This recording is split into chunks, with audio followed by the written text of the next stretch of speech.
In high school, I like to think of myself as a little bit above average student. I got a little bit involved in sports. I liked working after school. I had a landscaping job that I liked to dig into, was very hands-on with. My dad was a general contractor, and so I liked being on job sites, and I really was more hands-on to some degree. But I did okay in high school. I got by all right.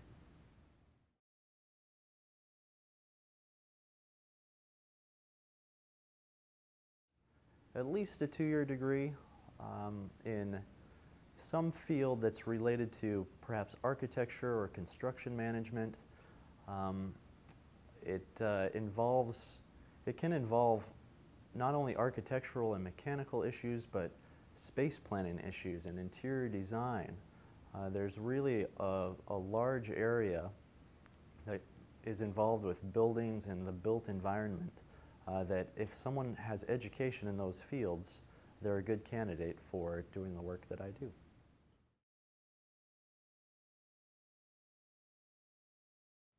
So I worked for several years in the construction and maintenance fields. I really enjoyed framing carpentry and finish carpentry and architectural work in buildings.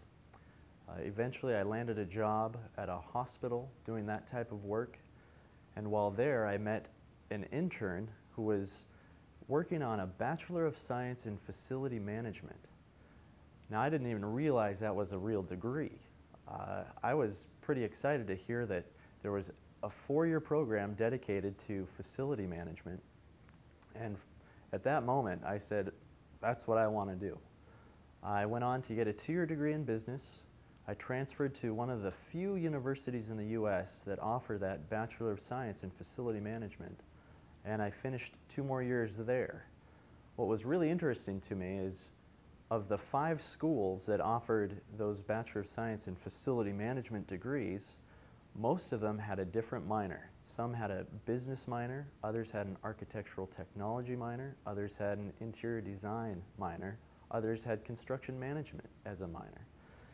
So again, it's a broad field that if you have skills in any of these construction or architecture or space planning and design areas, it's a good fit if you want to get involved into the nuts and bolts of how buildings operate, how the construction happens, what we do when construction is done, and making buildings functional.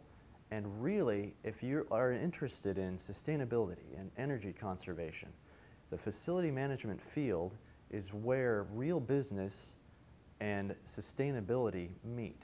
As a facility manager, you can be involved in the latest and greatest in energy conservation and sustainability and be a key asset for any major building or corporation.